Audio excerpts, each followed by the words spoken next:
আপনি যদি এই ঝুম বৃষ্টির মধ্যে মেঘের রাজ্যে হারিয়ে যেতে চান তাহলে এই ভিডিওটি আপনার জন্য। মাত্র 1950 টাকা হলে থাকতে পারবেন বান্দরবনের বেস্ট কটেজে, সাথে যদি হয় ব্রেকফাস্ট, লাঞ্চ এবং বারবিকিউ ডিনার, তাহলে তো কোনো কথাই নেই। এবং আপনি এই কটেজ থেকে সানরাইজ এবং সানসেট দেখতে পারবেন এবং লামা বান্দরবনের বেশ কয়েকটি হিডেন প্লেসের সাথে পরিচয় করিয়ে দিব। কিভাবে যাবেন, কত খরচ হবে, সম্পূর্ণ ডিটেলস এই ভিডিওতে আলোচনা করব, তাই না টেনে সম্পূর্ণ ভিডিওটি দেখতে থাকুন। তো আমাদের যাত্রাটি শুরু হয়েছিল সিলেট থেকে এবং চিটাগাং যাওয়ার জন্য আপনি এসি এবং নন এসি পেয়ে যাবেন।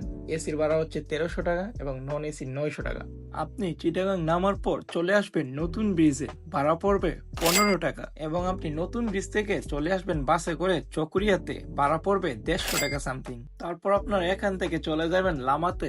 এখানে নামার পর আপনারা চান্দের গাড়ি পেয়ে যাবেন, ভাড়া পড়বে 100 টাকা। এরপর দুপাশের ভিউ উপভোগ করতে করতে এগিয়ে যাবেন মেরিঞ্জা ভ্যালিতে। পাহাড়ি উঁচু নিচু এবং আঁকাবাঁকা রাস্তা যেন নিজেই এসে কথা বলে, মন চায় তখনই হারিয়ে যায় প্রকৃতিতে। তবে হ্যাঁ, আপনাদের নিজেদের অবশ্যই 1 কপি আইডি কার্ডের ফটোকপি রাখতে হবে, আর্মিরা চেকপোস্টে আটকাবে। আমরা আগে থেকেই নিজেদের সাথে করে নিয়ে গেছিলাম, তাই আমাদের বেশি হয়রানি হয়নি। তো আপনাদেরকে চান্দের গাড়ি মিরিঞ্জা ভ্যালিতে নামিয়ে দেবে, তারপর আপনারা বেশ কয়েক মিনিট হাইকিং করতে হবে। অবশ্যই আপনারা ট্রিপে আসার 4-5 দিন আগে অনলাইনে আপনাদের রিসোর্টটি বুক করে আসতে হবে, নয়তো এসে বিপদে পড়বেন। আমরা উঠেছিলাম ফিঙ্গার বুক রিসোর্টের ইনফিনিটি গ্লাস হাউসে, যেটা রেগুলার প্রাইস 5000 টাকা। এই ইনফিনিটি গ্লাস হাউসে আপনারা 4 থেকে 5 জন থাকতে পারবেন। আমরা থেকেছিলাম 4 জন, আমাদের ভাড়া পড়েছে 1250 টাকা। রুমের কথা যদি এক কথাই বলি তাহলে অসাধারণ, যেখানে কিনা ছিল 24 ঘন্টা বিদ্যুৎ এবং নানান ফেসিলিটিস। পরের দিন আমরা বাইকে করে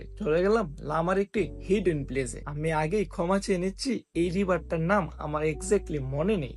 তবে হ্যাঁ, আপনারা যদি বাইকার ভাইদেরকে বলেন অবশ্যই আপনাদেরকে এই রিভারে নিয়ে যাবে। মাঝখানে বিরিয়ানির মধ্যে এলাচ পড়ে গেছে, হালকা ফেস ওয়াশ মেরে দিয়েছি কারণ ধুলাবালির জন্য মুখের অবস্থা একদমই শেষ হয়ে গেছিল। তারপর আর কি বুটটা হাতে নিয়ে চিটাগাং এর ঐতিহ্য এবং বান্দরবনের সৌন্দর্য নিয়ে আলোচনা করতে করতেই আমরা হয়ে গেছি ক্লান্ত।